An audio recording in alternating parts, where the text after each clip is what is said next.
Hello बच्चों, कैसे हैं आप। आज हम कक्षा 7 विषय हमारे अतीत सेकंड इतिहास सामाजिक विज्ञान एसएसटी के अध्याय 5 जिसका नाम है जनजातियाँ, खानाबदोश और एक जगह बसे हुए समुदाय। तो इस पाठ के सभी प्रश्न उत्तरों को देखने वाले हैं। पाठगत प्रश्न 1, पता करें कि आजकल गांव से शहरों तक अनाज ले जाने का काम कैसे होता है। बंजारों के तौर तरीकों से यह किन मायनों में भिन्न या समान है। उत्तर है, आजकल गांव से शहरों तक अनाज ऊंट गाड़ियों में, बैलगाड़ियों, टेम्पो, ट्रैक्टर ट्रॉलियों तथा ट्रकों से लाया तथा ले जाया जाता है। यह बंजारों के तौर तरीकों से इस रूप में भिन्न है कि बंजारे अनाज और अन्य चीज़ें मवेशियों जैसे कि गाय और बैलों की पीठ पर लाद करके लाते थे। प्रश्न 2, मुगल लोग गोंड प्रदेश पर कब्जा क्यों करना चाहते थे। उत्तर है, मुगल लोग निम्नलिखित कारणों से गोंड प्रदेश पर कब्जा करना चाहते थे। जैसे मुगल लोग अपने साम्राज्य का और विस्तार करना चाहते थे। गोंड राज्य गढ़कंटगा एक समृद्ध राज्य था। इसने हाथियों को पकड़ने और दूसरे राज्यों में उनका निर्यात करने में खासा धन कमाया था। मुगल गोंड प्रदेश पर कब्जा करके उसके बेशकीमती धन और हाथियों को हथियाना चाहते थे। प्रश्न 1, आपके विचारों में मुगलों ने अहोम प्रदेश को जीतने का प्रयास क्यों किया। उत्तर है, हमारे विचार में मुगलों ने अहोम प्रदेश को जीतने का प्रयास निम्नलिखित कारणों से किया। जैसे उसकी भूमि उपजाऊ थी तथा उसमें अनेक प्रकार की फसलें जैसे चावल आदि पैदा होती थी। मुगल अपने साम्राज्य का और विस्तार करना चाहते थे। चूँकि अहोम राज्य काफ़ी विस्तृत था, इसीलिए यह राजस्व का भी अच्छा स्रोत था। Textbook questions and answers कल्पना करें। प्रश्न 1, आप एक ऐसे खानाबदोश समुदाय के सदस्य हैं जो हर 3 महीने बाद में अपना निवास स्थान बदलता है। इसका आपके जीवन पर क्या प्रभाव पड़ेगा। उत्तर है, खानाबदोश समुदाय के जीवन के अनुसार हमें कारवां में हर 3 महीने के बाद में अपना निवास स्थान बदलना पड़ेगा। हमारा कोई स्थायी जीवन नहीं होगा। हमारा जीवन यापन पशुओं के पालने और उनके उत्पादों के विनय पर निर्भर करेगा। हमारी शिक्षा स्वास्थ्य की कोई व्यवस्था नहीं होगी और हमारे व्यक्तित्व का विकास रुक जाएगा। फिर से याद करें। प्रश्न 1, निम्नलिखित में मेल बिठाइए। तो आइए इन्हें उत्तर के साथ में देखते हैं। उत्तर में देखिए, गढ़, तो गढ़ का मेल किसके साथ में है, 84। फिर है टांडा, यह है कारवां। फिर है श्रमिक, यह है, इसका मेल है पाइक। उसके बाद है कुल, कुल का मेल है खेल। फिर है शिव सिंह, यह है अहोम राज्य। उसके बाद है दुर्गावती, तो दुर्गावती का मेल है गढ़कंटगा। प्रश्न 2, रिक्त स्थानों की पूर्ति करें। तो यहाँ पर देखिए कुछ वाक्य दिए गए हैं जिनमें बीच बीच में रिक्त स्थान हैं। तो इनमें हमें उपयुक्त रिक्त स्थानों को भर करके उनकी पूर्ति करनी है। तो आइए इन रिक्त स्थानों को इनके उत्तर के साथ में देखते हैं। उत्तर में कहता है कि वर्गों के भीतर पैदा होती हुई नई जातियाँ श्रेणियाँ कहलाती थीं। तो यहाँ पे रिक्त स्थान में हरे रंग से लिखा हुआ है श्रेणियाँ। ख है, बुरंजी अहोम लोगों के द्वारा लिखी गई ऐतिहासिक कृतियाँ थी। फिर ग है कि अकबरनामा ने इस बात का उल्लेख किया है कि गढ़कंटगा में 70,000 गांव थे। घ है, बड़े और ताकतवर होने पर जनजातीय राज्यों ने मंदिर बनवाए और ब्राह्मणों को भूमि अनुदान दिए। प्रश्न 3, सही या गलत बताएं।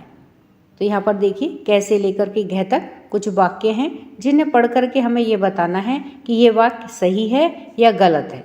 तो आइए उत्तर के साथ में इन्हें देखते हैं। उत्तर में क्या कहा है कि जनजातीय समूहों के पास में समृद्धवाचक परंपराएं थीं। तो यह स्टेटमेंट, यह वाक्य सही है। ख है, उपमहाद्वीप के उत्तर पश्चिम भाग में कोई जनजातीय समुदाय नहीं था, तो यह वाक्य गलत है। ग है, गोंड राज्यों में अनेक नगरों को मिलाकर के 84 बनता था, तो यह वाक्य गलत है।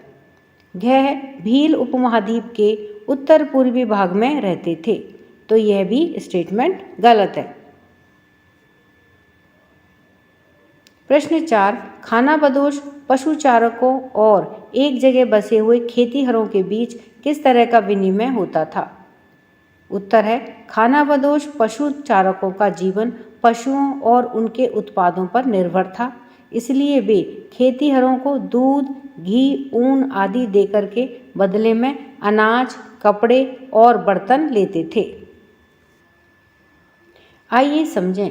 प्रश्न 5, अहोम राज्य का प्रशासन कैसे संगठित था? प्रश्न 5, अहोम राज्य का प्रशासन कैसे संगठित था? उत्तर है, अहोम राज्य का प्रशासन निम्नलिखित तरीकों से संगठित था। जैसे नंबर 1, अहोम समाज कुलों में विभाजित था, जिन्हें खेल कहा जाता था। नंबर 2, एक खेल के नियंत्रण में प्राय कई गांव होते थे। नंबर 3, एक किसान को अपने ग्राम समुदाय के द्वारा जमीन दी जाती थी। समुदाय की सहमति के बगैर राजा तक इसे वापस नहीं ले सकता था। नंबर 4, अहोम राज्य बेगार पर निर्भर था। राज्य के लिए जिन लोगों से जबरन काम लिया जाता था वे पाइक कहलाते थे। प्रत्येक गांव को अपनी बारी आने पर निश्चित संख्या में पाइक भेजने होते थे। नंबर 5, अहोम राज्य में एक जनगणना की गई थी। जनगणना के बाद में सघन आबादी वाले इलाकों से कम आबादी वाले इलाकों में लोगों को स्थानांतरण किया गया।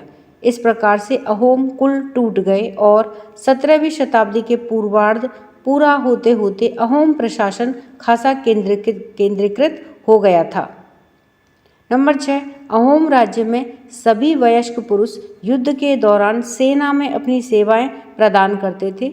दूसरे समय में वे बांध, सिंचाई व्यवस्था इत्यादि के निर्माण या सार्वजनिक कार्यों में जुटे रहते थे। प्रश्न 6, वर्ण आधारित समाज में क्या परिवर्तन आए? उत्तर है, वर्ण आधारित समाज में आए परिवर्तन। तो नंबर 1 कि वर्गों के भीतर छोटी छोटी जातियों का उभार। जैसे जैसे अर्थव्यवस्था और समाज की ज़रूरतें बढ़ती गईं, नए हुनर वाले लोगों की आवश्यकता पड़ी और वर्णों के भीतर छोटी छोटी जातियां उभरने लगीं। उदाहरण के लिए ब्राह्मणों के बीच में नई जातियां सामने आईं। नंबर 2, कई जनजातियां व सामाजिक समूहों को जातियों का दर्जा। कई जनजातियों और सामाजिक समूहों को जातीय समाज में शामिल कर लिया गया और उन्हें नई जातियों का दर्जा दिया गया। नंबर 3, शिल्पियों को जाति के रूप में मान्यता। विशेषज्ञता प्राप्त शिल्पियों जैसे सुनार, लोहार, बढ़ई और राजमिस्त्री को भी ब्राह्मणों के द्वारा जाति के रूप में मान्यता दे दी गई। नंबर 4, जाति सामाजिक संगठन का आधार। अब वर्ण के स्थान पर सामाजिक संगठन का आधार जाति बन गई थी। प्रश्न 7, एक राज्य के रूप में संगठित हो जाने के बाद जनजातीय समाज कैसे बदला?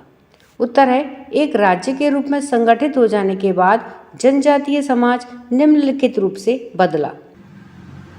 नंबर 1, जनजातीय समाज ब्राह्मणों की सहायता से जातीय व्यवस्था का भाग बन गया। नंबर 2, उनका मूलतः बराबरी वाला समाज धीरे धीरे असमान सामाजिक वर्गों में विभाजित हो गया।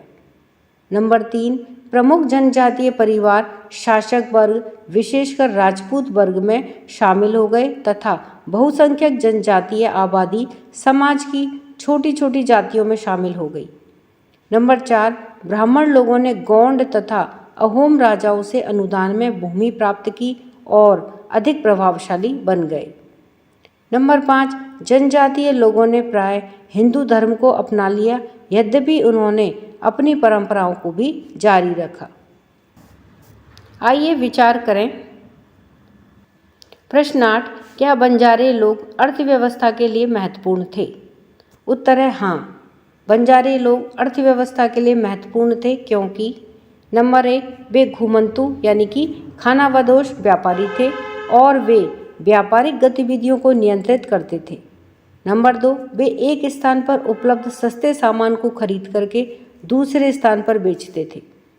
नंबर 3, वे ग्रामीण क्षेत्रों से कृषि उत्पादों को अपनी बैलगाड़ियों से शहरों तक लाते थे। नंबर 4, कभी कभी बंजारों को बड़े व्यापारियों के द्वारा व्यापार के उद्देश्य से नियुक्त किया जाता था। और नंबर 5, वे मुगल सेना के लिए भी अनाज की आपूर्ति करते थे। प्रश्न 9, गोंड लोगों का इतिहास अहोमों के इतिहास से किन मायनों में भिन्न था? क्या कोई समानता भी थी?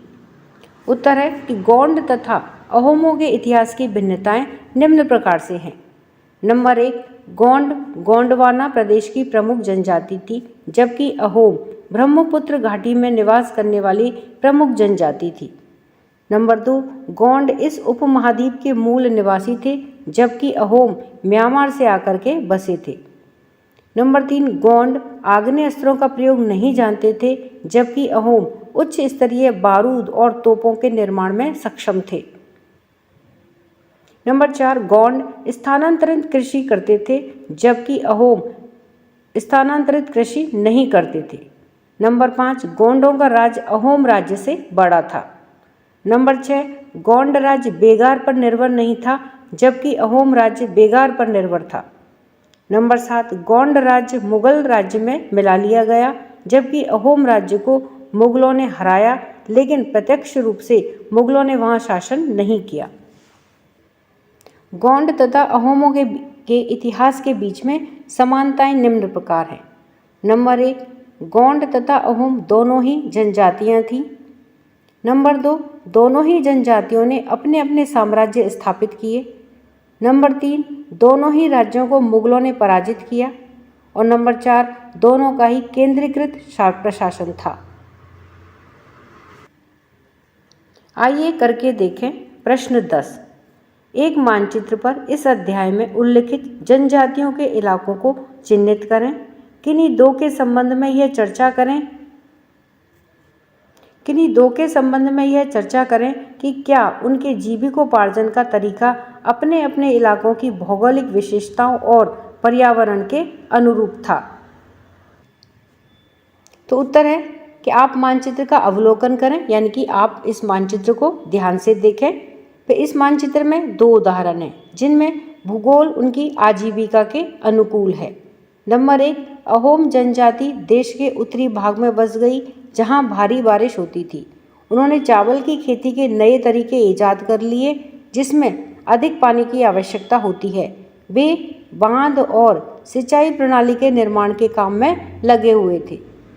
नंबर 2, भीलों की बड़ी जनजाति पश्चिमी और मध्य भारत में फैली हुई थी। 16वीं सदी का अंत आते आते उनमें से कई एक जगह बसे हुए खेतीहर और यहाँ तक कि जमींदार बन चुके थे। भीलों के कई कुल शिकारी संग्राहक बने रहे। प्रश्न 11, जनजातीय समूहों के संबंध में मौजूदा सरकारी नीतियों का पता लगाएं और उनके बारे में एक बहस का आयोजन करें। उत्तर है, जनजातीय समूहों अर्थात आदिवासी समूहों के संबंध में आज़ाद भारत में बनी सभी सरकारों की मौजूदा सरकारी नीतियां बहुत ही सकारात्मक रही हैं। जैसे नंबर 1 कि जनजातीय समूहों यानी कि आदिवासी क्षेत्रों का शिक्षा में तथा सरकारी नौकरियों में आरक्षण किया गया है। नंबर 2, इस वजह से जनजातीय समूह या आदिवासी क्षेत्रों में शिक्षा का प्रसार हो रहा है। उनकी संख्या सरकारी नौकरियों में बढ़ रही है। सरकार की इस नीति से इन समूहों को बहुत मदद मिली है और वे समाज की मुख्य धारा से जुड़े हैं। नंबर 3, इन क्षेत्रों में पानी, बिजली, सड़क आदि की सुविधाएं दी गई हैं। प्रश्न 12, उपमहाद्वीप में वर्तमान खानाबदोश पशुचारी समूहों के बारे में और पता लगाएं। वे कौन से जानवर रखते हैं? वे प्राय किन इलाकों में जाते रहते हैं? तो उत्तर है कि राजस्थान में रहने वाले बंजारा, जम्मू और कश्मीर में रहने वाले गुर्जर बकरवाल और पश्चिमी हिमालय में रहने वाले गद्दी चरवाहे उपमहाद्वीप में वर्तमान में खानाबदोश पशुचारी समूह हैं। ये खानाबदोश लोग भेड़, बकरी और ऊंट पालते हैं। ये अक्सर उत्तराखंड, जम्मू कश्मीर और राजस्थान के कुमाऊं क्षेत्र का दौरा करते रहते हैं। तो इस तरह से इस पाठ के हमने सभी प्रश्न उत्तरों को जाना। वीडियो पसंद आने पर वीडियो को लाइक करें, शेयर करें। चैनल पर नए हैं तो सब्सक्राइब करना ना भूलें। मिलते हैं नए वीडियो में। इसी के साथ धन्यवाद।